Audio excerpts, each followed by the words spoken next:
Commencer par donner notre avis ci fichier électoral bi parce que indi na fi coow lu bëri indi na fi par exemple opposition bi daje ci seen pause boobu noonu indi na fi gars yi di soulever marche ay levantan uniquement loolu yëpp ci fichier électoral bi la donc c'est notre devoir ñu joxe suñu avis ci fichier électoral bi donc suñu avis c'est yaakaar nañ ne le problème du problème de fichier électoral le problème ne se pose pas ci fichier électoral bi parce que nañu waxante dëgg aussi tamit quoi le fait que ñu toog fii nii ku nekk naan problème bi fichier électoral bi la nañu marche nañu dem conseil constitutionnel nañu créer tel mouvement ou tel mouvement parce que fichier électoral bi la je pense que loolu nax suñu bopp la quoi quelque part parce que fichier électoral bi mënul tere benn régime dem bu ñàkkee élection am on se dit la vérité parce que en 2000 contesté nañ fi fichier électoral Abdou Diouf organisé fi élection dañ koo dóor mu dem te fichier électoral la demee en 2012 Abdoulaye Wade est plus capable que Macky Sall organisé fi élection présidentielle ak fichier électoral bii nii ñu dóor ko mu dem donc le problème du fichier électoral le problème xam ngeen mooy lan que les Sénégalais nañu dem récupérer seen carte d'identité nationale ak seen carte électeur dem voter ci massivement parce que je pense que problème de fichier électoral waruñ ko fi mën a soulever parce que mënul tere Macky Sall dem bu perte élection yi te Sénégalais waruñ cee mën a créer ay problème bi da cee reyante parce que tey Sénégal yegg na ci niveau de match Sénégalais bi yegg na ci niveau de maturité boo xamante ni ak développement média yoo xamante ni tey élection weesu na foo xamante ni ay fichier électoral mooy na koy ñàkkuloo parce que boo demee élection nañ commencé en 2000 bu mu commencé à 2000 la commencé pour la première fois en Afrique je veux pas dans le monde en Afrique mooy élection présidentielle am et journalistes dugg ci ay bureaux de vote di joxe des résultats live and direct donc loolu c'était une avancée en 2007 ñu def noonu en 2000 bu ñu ko defee Abdoulaye Wade gagné en 2007 bu ñu defee la même chose Abdoulaye Wade gagné waat au premier tour en 2012 bu ñu ko defee mais lu ñu gis Abdoulaye Wade dafa wàcc donc en élection présidentielle wala élection législative avant résultat yi di génn officiellement je dis bien avant résultat yi di génn officiellement ci conseil constitutionnel day fekk médias yi journalistes yi def nañ seen liggéey joxe nañu résultats yi donc le problème n'est pas un problème de fichier parce que fichier électoral bii nii la ñu demee en 2000 alternance am en 2012 moom la ñu amee alternance donc bu ñu demee ak fichier électoral alternance day am réalité bi mooy lan je le dis bien parti politique du daayira parti politique du association boo xamante ni ci ruq bi la nekk parti politique da nga am sa produit mooy sa candidat mooy sa leader moom nga war a jaay dem leen wàcc ci terrain bi dem proximité yi rencontrer la population sénégalaise xam seen souffrance fajal leen seen souffrance boo leen demee ñu voté leen te buñ leen voté bu jour ji boo leen gagné fichier électoral mënu fi téye kenn je dis bien si les sénégalais votent contre Macky Sall fichier électoral mënu ko fee téye donc comment faire pour les sénégalais votent contre Macky Sall comment faire pour les sénégalais votent pour vous mooy wàcc leen sénégalais yi mais boo leen fi toogee tamit di ndaxante fi ngeen ko jàpp dafa yomb ngeen jàpp ko naan woy fichier électoral ngeen toog fii nii bañ a dem campagne bañ a dem gis les sénégalais Macky Sall wàcc sur le terrain gis les sénégalais gars yi voté ko mu gagné leen mais y a pas de secret bu wàccee sur le terrain bu ñu ko voté leen mu gagné leen day dem yoonam mais avec les médias mënul sàcc donc on se dise la vérité parce que tey ñu ngi naan ay wooy Aly Ngouille Ndiaye warut a organiser élection yi parce que moom partisan la quoi on peut pas être juge et parti mais attendez nañu cohérent un peu su ma ko waxee peut-être gars nañ ne mais c'est un peu dof wala leneen quoi mais dinaa ko wax mooy ñun Sénégal temps yi lan lañ def temps yi n'est-ce pas dañoo demee France di jéem a copier lu baax mooy lan mooy les gilets jaunes n'est-ce pas la ñu jéem a copier parce que nee nañ lu baax la mais pourquoi pas ñu copier ci France lu baax li France dem nañ élection amul problème pourtant ministère de l'intérieur moo ko organisé en France ministère de l'intérieur France moo organisé élection yi allez-y xool archive te pourtant élection yi dem na yoon baax na amul xeex amul rente amul dara pourquoi pas ñu mënuñoo opté loolu pourquoi pas mënuñoo copier lu baax loolu puisque lu baax la comme que def nañ élection mu jàll si jàmm ñu am gagnant ak perdant ci ñu nangu ko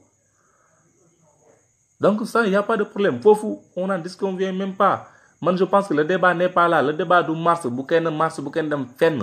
loolu yëpp ay utopie la ay nax nit ñi la mooy politiciens yi nga xamante ni amuñu mbooloo politiciens yi nga xam ne dañuy laqar ci gannaaw yenn activistes yi yenn liveurs yi naan leen woy woote leen gars yi jóg nangam loolu ay naxaate la bu kenn dem bu kenn jóg fenn allez-y récupérer vos cartes d'électeurs le jour J ngeen dem voter le candidat de votre choix de problème fichier électoral encore une fois parce que fichier bi la ñu amee alternance 2000 fichier bi la ñu amee alternance 2012 dama ne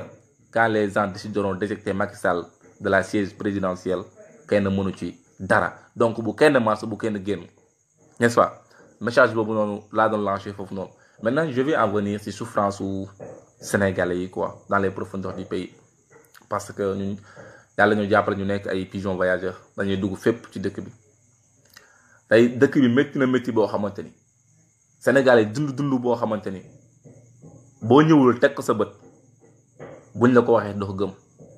man de sais que ne man actuellement là où je suis li may wax su ma leen ko waxee doo leen ko gëm et pourtant maa ko gis de mes propres yeux je vous donne un exemple won leen ne rek métti bu ñuy dund jour boobu noonu sama ronkoñ dafa tuur te tey uma ko Médina Yoro Foulah la rek bi tudd tapé Médina Yoro Foulah chef-lieu de département la c'est le département le plus vaste du Sénégal mooy département bu gën a vaste ci Sénégal dans la région de Kolda ngay dem foofu noonu département bi je vous dis bien le département le plus vaste du Sénégal benn dëkk moo fa am électricité te ay groupe lañ yor mooy le chef-lieu du département je dis bien c'est le département le plus vaste du Sénégal benn dëkk moo fa am électricité mooy chef-lieu de département mooy Médina Yoro Foulah alors bu ñuy toog fi naan ñu woy le monde doit électrifier loolu boo gisee tu te dis quoi dañoo yëpp benn deuxièmement dëkk bii ngay gis chef-lieu de waxuma la yeneen dëkk yi chef-lieu de département bi ci teen la ñuy naan ndoxu teen donc mënuñoo am sax accès à eau potable nga xool niveau de degré de bassesse su vie bi am mënuñoo accès ci eau potable ci ay teen la ñuy naan chef-lieu de département la encore une fois mais l'autre jour laa gis lu ma gën a yéen am benn collègue bu feebar ma jël ko di ko yóbbu hôpital mu ñëwee bi ci buntu hôpital bi dama jooy parce que dama tombé ak benn scène bu grave benn jigéen bu wérul moo doon matu ci village à plus de 17 kilomètres je dis bien plus de 17 kilomètres ñu teg ko ci saret bi di daw di ko yëngal jour bi mu ñëw ci buntu hôpital mu wàccee saret bi je dis bien ndaw si fu mu wàccee ba ci biir hôpital bi trajet de deret la saret bi yëpp trajet de deret la je dis bien trajet de deret tey di nii barki yaa Rasulullah xoolal loolu noonu trajet de deret ci saret jigéen boo xamante ni tey jigéen bu wërul la ñu war ko jàpp aar leen faj leen defuñu ko je peux même pas entrer encore ci yeneen taay taxi boo ñëwee ci hôpital ba au lieu que ñu jël la accueillir la benn accueil bu baax teg la ci ay conditions yu baax déedéet da ngay ñëw nuyoo duñ la faale da ngay ñëw au lieu que ñu jël jigéen boobu terte ko duñ ko faale tey nga xool ci ñu yaay loolu ñuy dëcc nga xool ci ñu yaay loolu ñuy dund tey jii nii tey nga xool Macky Sall ak Marème Faye Sall lu ñuy dund nga xool Idriss Seck ak Ousmane Sonko lu muy dund nga xool Abdoulaye Wade ak Diagne Fada lu muy dund nga xool keneen ak keneen Bougane Gueye lu muy dund yor seeni ay milliards toog ci naan ñu Sénégal dañoo bëgg Sénégal dañoo bëgg a diriger Sénégal alors que diriger Sénégal du nekk président de la République servir son pays ça ne dépend pas d'être président de la République du pays servir son pays c'est aller dans les profondeurs du pays fekk population bi di souffrir fekk population bi di dund ci coono nga ñëw jàppale leen defaral leen tey jii nii ñaata milliardaires ñoo nekk Sénégal dund dans le confort pourquoi mën ñoo dugg ci àll bi jàppalante dimbale néew ci doole yi dara duñu ko def lu tax ñuy xaccoo à chaque fois le luxe lu tax à chaque fois ñuy xaccoo jël alal réew mi lu tax à chaque fois ñuy xaccoo ñëw jiite Sénégal pour lekk suñu ay milliards tey jii nii Médina Yoro Foulah googu may wax ñaata yoon man en personne j'ai suivi le président de la République annoncé naan way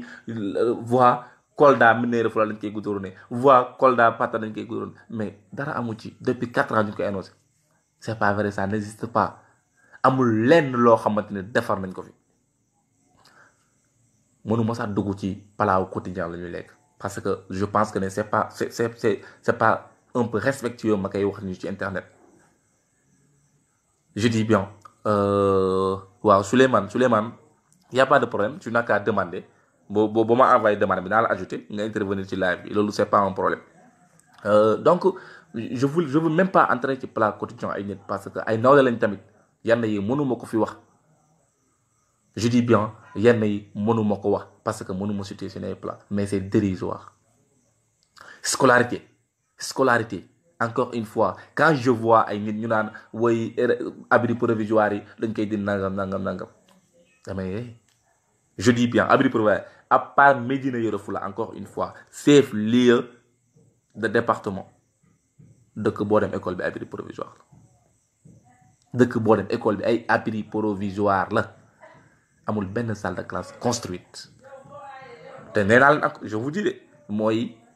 département bu gën a rëy ci Sénégal. À part encore une fois je dis bien on continue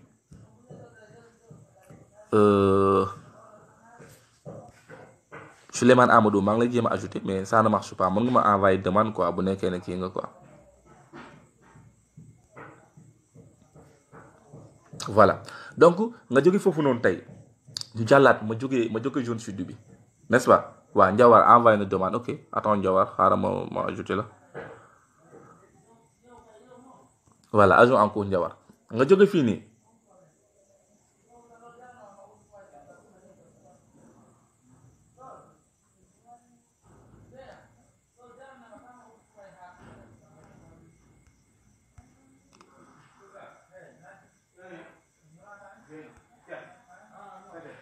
Njawar ça ne marche pas de léegi wuyu ma génnal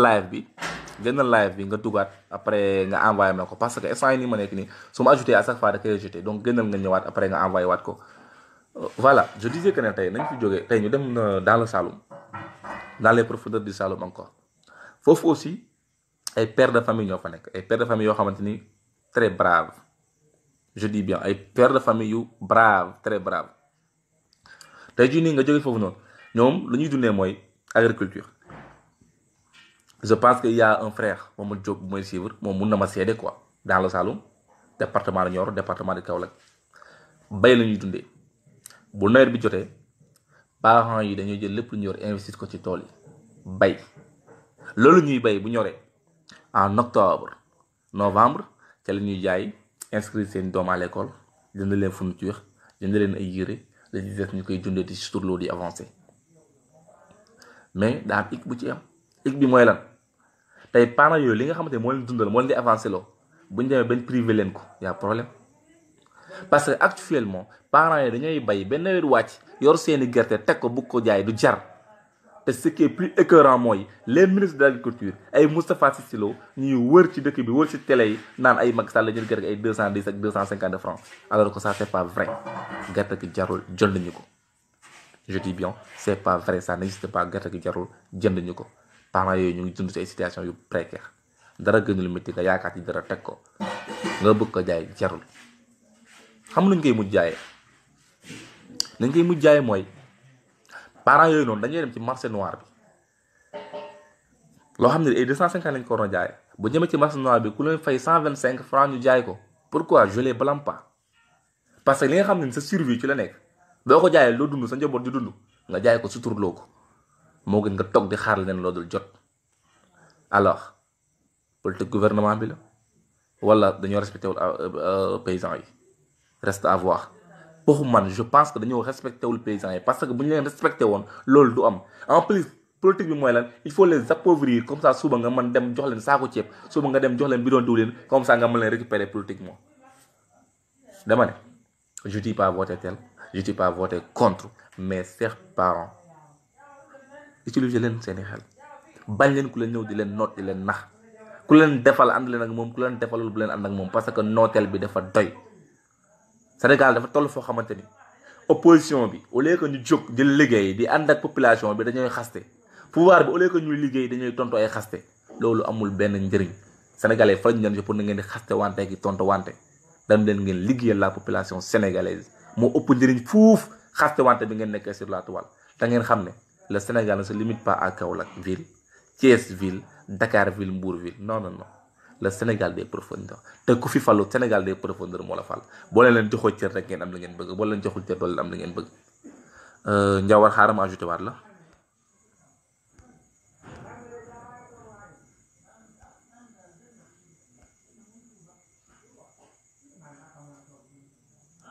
Ndiawar je suis vraiment désolé hein maa ngi jéem boobu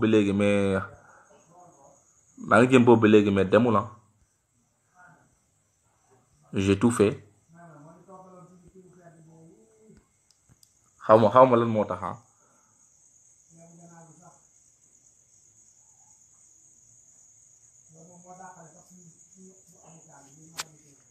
Voilà donc en attendant Ndiawar dugg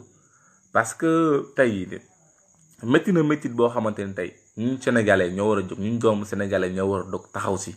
parce que mënuma comprendre Sénégal balaa ngay naan da ngay politique rek nga ne woo da ngaa yor ay xaalis da ngaa yor ay milliards léegi nan ngay politiquer mooy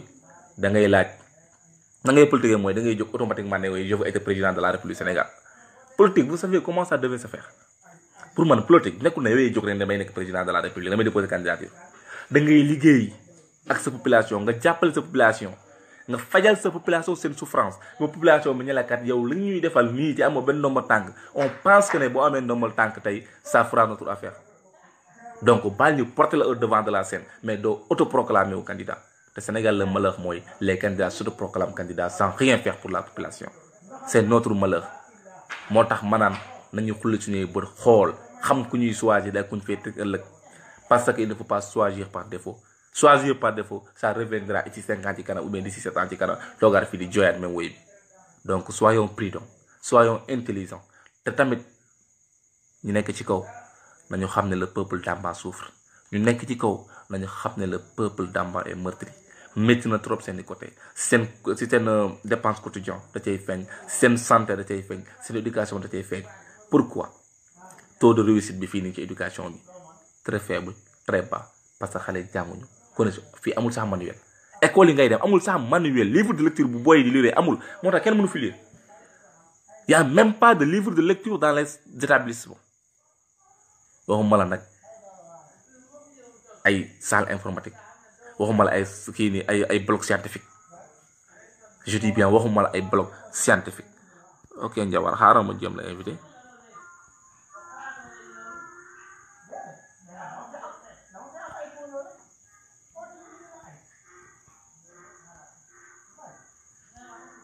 Ndiawar jéem maa ngi lay jéem a invité ba sonn mais demul